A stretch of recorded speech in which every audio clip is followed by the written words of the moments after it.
হাসানুল হক ইনু তৎকালীন ক্ষমতাসীন 14 দলীয় জোটের অন্যতম শরিক, জাসদের সুপ্রিমো। তিনি নিয়মিত তৎকালীন প্রধানমন্ত্রী শেখ হাসিনার সাথে যোগাযোগ করতেন, যোগাযোগ রক্ষা করতেন, বিভিন্ন বিষয়ে পরামর্শ দিতেন এবং তিনি তার ঊর্ধ্বতন অবস্থান থেকে স্থানীয় এসপি এবং তার দলীয় ক্যাডার বাহিনীকে বিভিন্ন ধরনের নির্দেশনা দিতেন এবং শেখ হাসিনাকে সরকারের আইনশৃঙ্খলা বাহিনী এবং আওয়ামী লীগ এর যুব অঙ্গ সংগঠন যুবলীগ, ছাত্রলীগ সহ বিভিন্ন সশস্ত্র ক্যাডারদেরকে বিভিন্ন ধরনের অপরাধ সংগঠনে উস্কানি দিয়েছিলেন। আমরা যে ডকুমেন্ট এখানে আজকে দাখিল করেছি তার মধ্যে হচ্ছে গতকাল যেটা আপনারা দেখেছেন, শেখ হাসিনার মামলার বিশেষ তদন্তকারী কর্মকর্তা তানভীর হাসান জোহা শেখ হাসিনা এবং হাসানুল হক ইনুর মধ্যে দুটো ফোনালাপ অনারেবল ট্রাইব্যুনালে উপস্থাপন করেছিলেন। সেই দুটো ফোনালাপ আমরা বিশেষজ্ঞের মতামত সহ অনারেবল ট্রাইব্যুনালে উপস্থাপন করেছি এবং অনারেবল ট্রাইব্যুনালের কাছে ফোনালাপের ট্রান্সক্রিপশন অর্থাৎ কথোপকথনের বর্ণনাটা দৃষ্টি আকর্ষণ করেছি। এছাড়াও উনি মিরর নাও নামক বোম্বাই ভিত্তিক একটা অনলাইন পোর্টালে সাক্ষাৎকার দিয়েছেন, সেই বিষয়টা দৃষ্টি আকর্ষণ করেছি এবং দাখিল করেছি। নিউজ 24-এ উনি একটা বক্তব্য দিয়েছেন, সেটা দাখিল করেছি। আরও একটা প্রিন্ট ইলেকট্রনিক্স মিডিয়ায় সাক্ষাৎকার দিয়েছেন, সেটা আমরা দাখিল করেছি। এছাড়াও তিনি কারফিউ জারির সময় কীভাবে সরকারকে সহযোগিতা করেছেন, সিদ্ধান্ত গ্রহণে কী ভূমিকা পালন করেছেন, স্যুট অ্যাট সাইট অর্ডার কার্যকর করার ক্ষেত্রে কী ধরনের ভূমিকা পালন করেছেন তার বর্ণনা দিয়েছেন।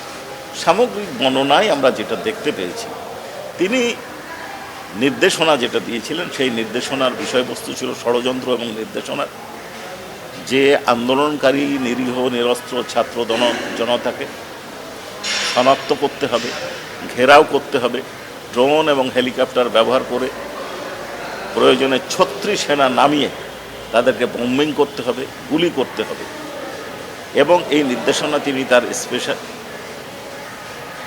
স্থানীয় এসপি, কুষ্টিয়ার এসপিকেও অবহিত করেছিলেন। এছাড়া তিনি যে কথাটা বলেছিলেন যে, আমি গতকালও যেটা আপনাদেরকে বলেছিলাম, যে আন্দোলনকারীদেরকে ধরা হবে, তারপরে জেলখানায় পাঠিয়ে দেওয়া হবে, এটা স্ক্রলে নিউজে আসবে, কিন্তু তাদেরকে ছেড়ে দেওয়া হবে এবং বলে দেওয়া ছেড়ে দেওয়া হবে মানে আর কি, অর্থাৎ একটা ডিসপোজাপ, অবৈধ ডিসপোজাপের একটা ইঙ্গিত দিয়েছিলেন, যেটাকে আমি গতকাল বলেছিলাম যে তাদেরকে হত্যা করা। এছাড়া শেখ হাসিনা এবং হাসানুল হক ইনুর ফোনালাপ থেকে যেটা উঠে আসছে সেটা হচ্ছে জঙ্গি নাটকের কার্ডটা খেলতে হবে, অর্থাৎ আন্দোলনকারীদেরকে জঙ্গি বলা হবে, তাদেরকে গুলি করে হত্যা করা হবে এবং এইটাই প্রচার করা হবে জঙ্গি আক্রমণে তারা নিহত হয়েছে। আর 5ই আগস্ট অর্থাৎ কারফিউ উঠিয়ে দিয়ে প্রতিটা ওয়ার্ড থেকে 2000 করে লোক নিয়ে ঢাকা শহর দখল করে নিতে হবে।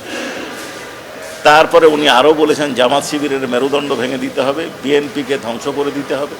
এ ধরনের বিভিন্ন ধরনের উস্কানিমূলক বক্তব্য দিয়েছেন। সুশীল সমাজকে ব্যবহারে নিয়েছেন। 2জন পলিটিক্যাল লিডারের উনি নাম নিয়েছেন, একজন হচ্ছেন জুনায়েদ সাকিব আর একজন হচ্ছে সাইফুল। তাদেরকে দলে কিভাবে নেওয়া যায় তার বর্ণনা দেওয়ার চেষ্টা করেছেন। আরও বিভিন্ন ধরনের উনি বক্তব্য দিয়েছেন। শেখ হাসিনার নির্দেশে যে ধরনের কার্যক্রম চলেছে, নিপীড়ন নির্যাতন চলেছেন, তাকে পূর্ণ সমর্থন উনি জানিয়েছেন।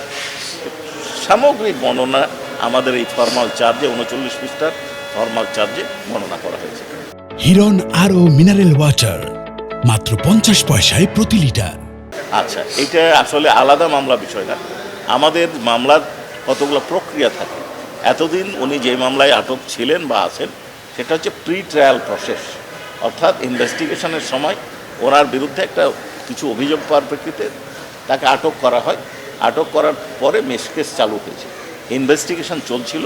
সেই ইনভেস্টিগেশনের পর তদন্তকারী সংস্থার তদন্ত কর্মকর্তা জনাব আবদুল্লাহ আল মামুন তার বিরুদ্ধে ফরমাল চার্জ গত সম্ভবত 11/9 দাখিল করেছিলেন। আমরা সেটা পর্যালোচনা করছিলাম, যে সমস্ত ডকুমেন্ট, সেই ডকুমেন্ট পর্যালোচনা করে তার বিরুদ্ধে ফর্মাল চার্জ দাখিল করার পরে কগনিজেন্স অর্থাৎ ফর্মালি বিচারটা আজ থেকে বিচারের জন্য কগনিজেন্স না হয়। বিচার যদি তার বিরুদ্ধে অভিযোগ গঠিত হয় শুনানি অন্তে, তাহলে বিচার শুরু হবে। আজকে কগনিজেন্স প্রসিডিং শুরু হলো এবং তাকে আগামী 29শে সেপ্টেম্বর অনারেবল ট্রাইব্যুনাল 2-এ হাজির করার নির্দেশ দিয়েছে। 11 সেপ্টেম্বর। জি, এইটা কুষ্টিয়া। জি, আমি বলি, উনি নিয়মিত শেখ হাসিনা কুষ্টিয়ার এসপি সাথে যোগাযোগ করতেন এবং তারই ফোন আলাপের এক পর্যায়ে উনি বলেছেন যে আপনি আপনার লোকাল লিডার এবং আইনশৃঙ্খলা বাহিনীকে বলে দেন যে কিভাবে আন্দোলন দমন করতে হবে। এবং আমাদের যে সাক্ষ্য প্রমাণ তদন্তে আসছে সেটাতে দেখা যাচ্ছে যে স্থানীয় আওয়ামী লীগ 5ই আগস্ট আওয়ামী লীগ এবং পুলিশ বাহিনী স্থানীয় আন্দোলনকারীদের উপর বিভিন্ন স্থানে গুলি চালিয়ে 6 জনকে হত্যা করেছেন, যার নির্দেশ দেওয়ার সাথে সহায়তা করেছেন উনি, সম্পৃক্ত থেকেছেন, তার বর্ণনা এইখানে এসছে। আচ্ছা, তদন্ত চলমান। আমরা আশা করছি যে সকলের বিরুদ্ধেই অভিযোগ দাখিল হবে, কাউকে ছাড় দেওয়ার কোনো সুযোগ নেই। তবে অনারেবল চিফ প্রসিকিউটর একটা ক্ষমতা আছে যে কোন মামলাটা কোথায় চলবে, কার মামলা স্প্লিট হবে। অর্থাৎ ইনু সাহেবের বিরুদ্ধে যে মামলাটা এখন দাখিল হয়েছে তার সাথে আরও যারা মাঠ পর্যায়ের অংশগ্রহণকারী বা মাঠ পর্যায়ে যারা নির্দেশদাতা, তাদের মামলা পর্যায়ক্রমে আসবে। যদি এই যে 8টা অভিযোগ আমরা দিয়েছি তার মধ্যে সুনির্দিষ্টভাবে 2টা অভিযোগ আছে। এক হচ্ছে একজনের কপালে গুলি করার, আর বাকি 6 জনকে হত্যার। এছাড়া যদি আরও আনুষঙ্গিক অভিযোগ থাকে তাহলে আসবে। তদন্তকারী কর্মকর্তার দায়িত্ব এটা। যদি না আসে, তদন্ত করে না পাওয়া যায়, আসবে না। তদন্ত চলমান, আপনারা পর্যায়ক্রমে তা জানেন। একেবারে সিরিয়ালি 8টা অভিযোগ তো ওইভাবে বলা মুশকিল। আমাদের কাছে আছে, সেটা হচ্ছে এক হচ্ছে যে উনি 18 তারিখ মিরর নাওয়ের সাথে সাক্ষাৎকার দিয়ে উস্কানি দিয়েছেন। আরও অন্যান্য অপরাধ তার সাথে বর্ণনা আছে।